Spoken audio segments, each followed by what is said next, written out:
everyone. Bill Paulus, University of Minnesota, and my role is Associate Vice President for Facilities Management. And I'll explain a little bit about what that looks like as we go through the presentation. So here's what I have for you today. A quick overview about University of Minnesota. I want to talk a little bit about our strategy program, and then phase 1 deliverables, so you can kind of see some specific outputs and some lessons learned. By the way, I was told when I was putting this together that people might not remember Will Ferrell and Strategery from the debates many years ago from a skit. So those of you who have gray hair probably remember. Some of you others may not. But anyway, Strategery was one of the funny things in the debate. And it just stuck with me because strategy is confusing to a lot of people. And I thought that's exactly what people think about strategy sometimes, is it's strategery. I don't understand that. I don't know how to use it. So I thought that was funny and might help with this description. So here's where we are. University of Minnesota has a 5-campus system plus research and outreach centers. We're on the Twin Cities campus, and we've got about 55,000 students. It's an R1 institution, about $1.3 billion in annual research. Total university budget's about $4 billion and about 150 degrees. Let's see what else. About 23 million square feet. So it's a big state campus. As you look at my department, which we call Facilities Management, these are the units that we have. And when I'm talking about strategy, I'm not talking about a campus space strategy for today. I'm talking about the strategy to run these 4 units that collectively we call Facilities Management at the University of Minnesota. Most of these are pretty self-explanatory, I think. In the central services, university construction, we self-perform construction that's small to mid-size, say under 500,000. We perform within the facilities management group big projects. I have a peer, and they manage those through contract management. On the sustainability side, this group manages sustainability activities across the campus, not just sustainability items for the facilities department, but for the whole Twin Cities campus. So that's what we look like in the facilities management department. I know this map's kind of an eyesore, but this is kind of a fun thing online. If you click on any individual building, it shows you who your team manager is. It shows you the points of contact. So it's a little bit more glorious online than it is just with a PowerPoint. But the color coding shows we have 5 geographic districts, and each district has a team manager who leads that team. So the color coding really is about who is the person who's responsible for managing that area. Our staff's about 1,400 people. About 200 of those are students, so I have about 1,200 full-time staff and about 200 students for the areas in facilities management. 20 employee groups, 16 different labor unions that we have on campus, so a lot of people management. I always tell our group we manage buildings, but we're in the people management business. Okay, opportunity and timing. Why bother with strategic planning? It's kind of a lot of work. You can get by without it. What's the point? You know, why bother? Which is what I had to sell some of my staff on as I asked them to help me go through this journey. Alignment with institutional goals. They change over time. You need to change to be aligned to them. Stewardship of the assets, you do that already. We all do that already. But how well is it aligned and understood and communicated to the people that you serve? Process optimization. What are the services you provide? Well, those change too. People don't automatically know what we do. We have to tell them. And then they change and we got to tell them again. And then they change and we got to tell them again. You have to be in the business of promoting your work all the time. Prioritizing resources, we do that all the time, but are we intentional about it? Why now? Time is now. In our case at the University of Minnesota, resources were available. It was a quirk of timing that we actually had people in place that we could go about this activity. So I said, let's grab it. I don't want to miss that window. Facilities is at the table. You might have heard APA and other groups talk about with COVID, people are talking about facilities more than they have in the past. So we kind of have a seat at the table. Let's leverage that. We have new university leadership. We have a new interim president. I have a new boss. We have a lot of new deans, like 6. We have new board of regents. They don't know what we do. We have to tell them. And the last one, because I said so, okay, a little tongue-in-cheek, I suppose. Words of wisdom from my father, probably. But my point to this one is, if you're the leader of your group and you value whatever it is, in our case it was a strategic program, you have to tell people, I'm the leader, this is important to me, I'd like you to help me implement this. You have to own it and deliver it and believe in it, or it won't automatically happen. So part of it is because I said so. Okay, so when we talk about our strategy program, these are the components. We're not talking about space strategy or capital strategy. This is the strategy to run an operation that does the 4 areas I talked about. So this is the hierarchy that we set up for our program. This is going to be about a 4-year journey that we're taking. So it starts with the mission. And a lot of organizations have a mission. I think we've done pretty well at selling it. People know what our mission is, even at our custodial ranks. They know why we exist as an FM department. So then we go kind of down the pyramid. What goals have you set? What are your objectives have you set? How do you measure the success for what you're trying to accomplish? And so down the pyramid. So we've organized this into 4 phases just because of timing. You could do it any way you want to do it, but in our case we chose 4 phases. First phase is kind of the strategic phase. Second phase is really about operational metrics. I think most institutions probably have something like that in place. How'd you do this month? So that's important for us to update that as well. Initiative management is really about what initiatives are you selecting to do, how do you resource them and complete them? How do you prioritize what you're doing that aligns back to your strategy? The last one scares me a little bit, standardized operations. The point of this one is we're aspiring to have standard operating procedure level documentation for every job that 1,400 people do. So SOP, updated versions of documentation, because turnover is an issue for us. We know that in the next 10 years we'll have more new people than we had in the last 10 years. You've got to come up to speed faster in our organization, so we need good documentation so people know, how do I do the job? I'm here, now what? So we really need to excel in that area. So when I think about our strategy program, it's really this in a nutshell. It's how do you have operations driving your strategic initiatives to deliver the mission and the value that you want for your institution. This is when I'm talking about strategy, this is what I'm talking about. Another way I look at this is the top part of the pyramid is, are you aligned with what your institution needs from you? Are you effective in delivering it? So are the outcomes what you want? But then are you also efficient? And by that I mean, are you converting resources to outcomes at a low cost? Are you efficiently delivering the outcomes that you want to deliver? Same thing, a little bit in a different format. So the same 4 phases. The phase 1 is what I'm going to talk about a little bit more detail. I picked that one today, well, partly because we're done, and partly because I think it's a little less common, and I thought it might be useful for you to see a little bit more about what we're calling phase 1. And I'll dive into that one in a minute. Phase 2, we went through a process framework. We identified all the processes in our department, and apparently I have 416 separate processes in my department. Who knew? So now we have a real detailed list of the what we do from a process framework, and we're almost finished with our operational scorecard refresh. Some groups have been doing this for decades. Other groups said, Bill, I don't know how to measure that. I'm in the grounds department. What do we measure? We cut the grass, we move the snow, I don't know what to measure. So we had a lot of focus on there are things you can measure. Now we're just about finished with that phase. The third part is we're talking about projects. These are initiatives, not capital projects. How do you pick the ones that are going to drive the measures that you want to improve? So there's an infinite backlog of things you can work on. It usually shows up by team members being frustrated. I don't like how long it takes me to get a key. I can't get the chemicals I need. Why does it take so long to order a part? Whatever the things are that people are annoyed about, those are probably some opportunities for initiatives that you could pick. Well, how do you pick which ones to do? Well, in our case, we want to intentionally align them to accomplish the strategy of why we're here as a department. The last part will focus on documentation and really having people understand, how do I do the job that you've hired me to do? My analogy for this is build a stadium. I think about the stadium as being like the framework, the metrics, the scorecards, the operating procedures, the workflow, the processes. You have to have a framework by which you can run your business. So you build your stadium. Well, then you got to play the game. If you're not going to play the game, then don't bother building the stadium.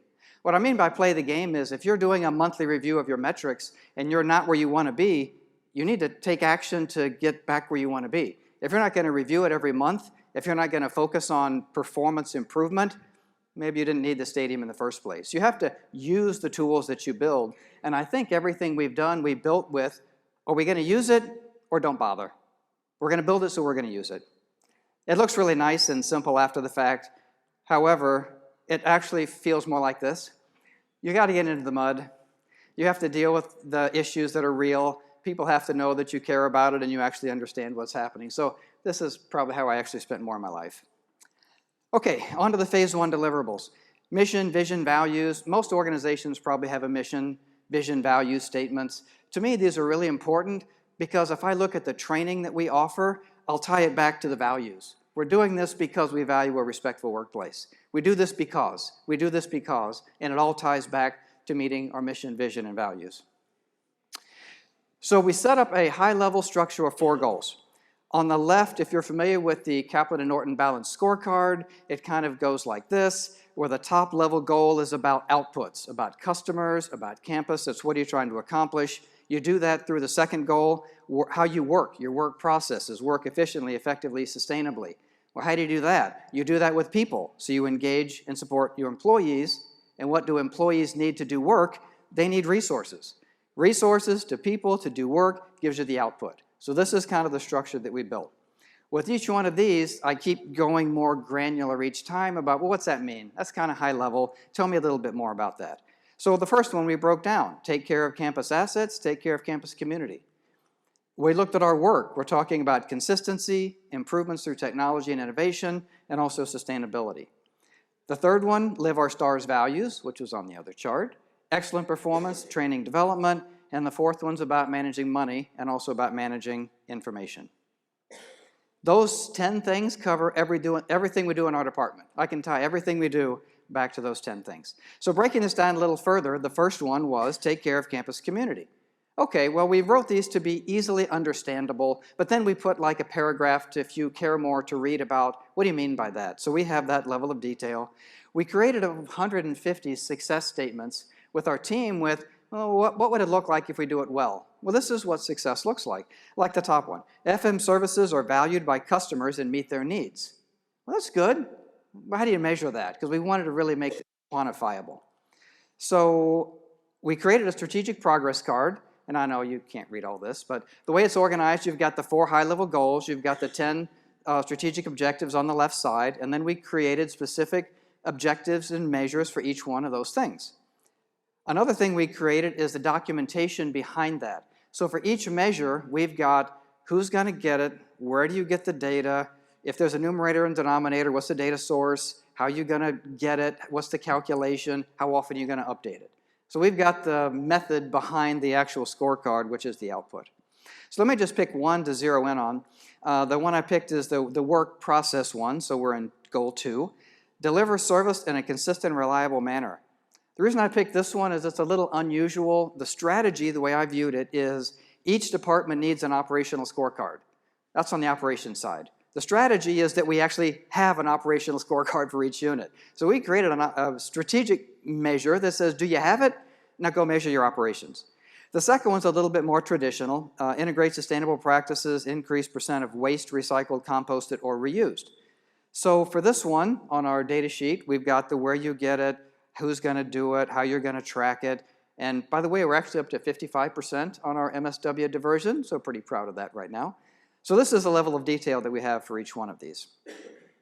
Where are we right now? Phase 1 we've done. I mentioned the 4 phases. Phase 2 is really about operational metrics, almost ready. Phase 3 is our initiative management process, just about there for that one as well.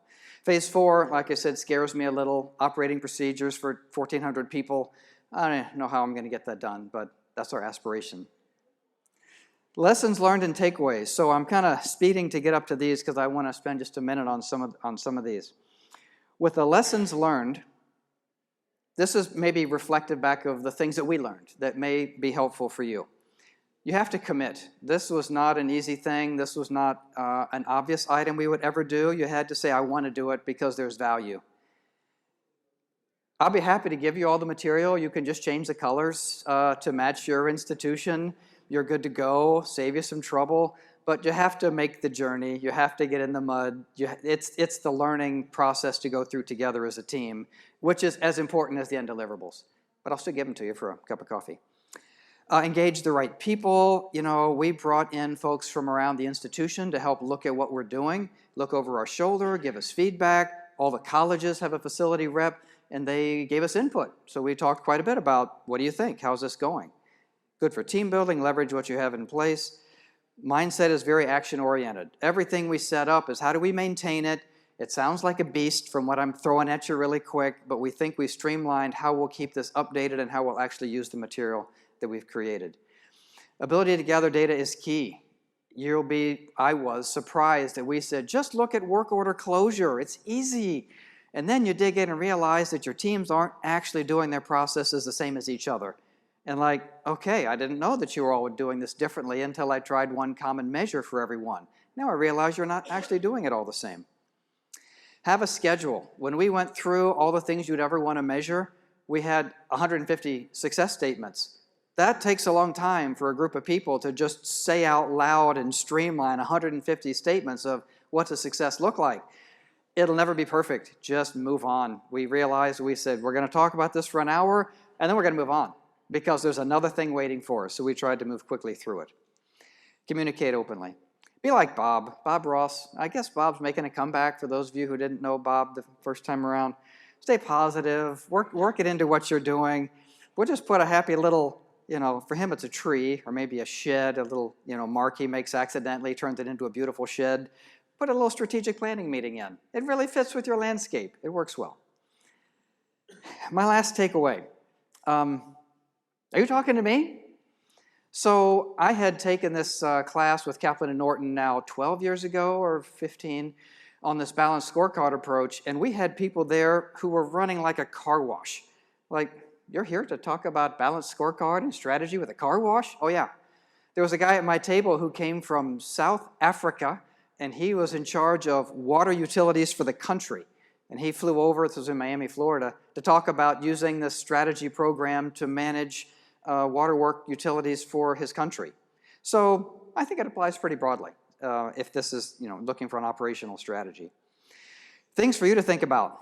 Are you happy with what you have? You may be in good shape and you're just thinking what we have is good and move on. When I thought about our mission, vision, values, goals, people didn't know them. We didn't sell them. We hadn't provided training on what they mean. We had new people coming in who weren't here when we first created them, and they didn't really feel an ownership to it. So in our case, we said, yeah, this isn't what we want as an organization. We have too many moving parts, too many things we have to do. People have to be on board with what we're trying to do. Do you have a shared vision of success, and are you aligned with your institution? That's a moving target, because your institution, if you get a new board of regents or new members or a new vice president, they might turn the ship a little bit. So staying aligned with what your institution is doing became very important for us. Are the tasks in your organization aligned to advance your strategy? So if we're doing this properly, it really rolls up as to one big hypothesis. If we succeed in our operations, and if we are effective in delivering outputs, and if we deliver the mission of why we're here, that's why we're here to support the University of Minnesota. So really, the strategy is kind of a hypothesis. If you do this, then these things will happen, and we'll be successful as we intend as an organization. So there you go.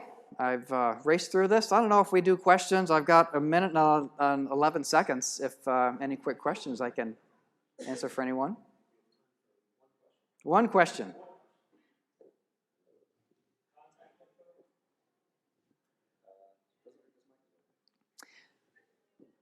Yeah, so my contact information will be available. This was an interesting journey. We're still in it. Like I said, we're working on the later phases. What surprised me, I'll just say, is how interested people at all levels were. That I put out a newsletter every 2 weeks to all of the 1,400 people, and they actually read it because they tell me about it all the time. And I'm putting out things about strategy, high-level goals like maybe a strategic measure is what's our cost pool, cost per square foot over the last 10 years. That might be a strategic measure. People want to know. I mean, mechanics are asking me, how's our cost pool charges? Really? You want to talk about cost pool charges? Sure, I'll talk about cost pool charges. So we have a lot of interest. It just surprised me how much interest we have top to bottom with people saying, I want to know what we do as an organization. I want to know what our strategy is. I want to know how I can help. I was just surprised about that. All right, Michael, my time is up. Yeah, thank you so much.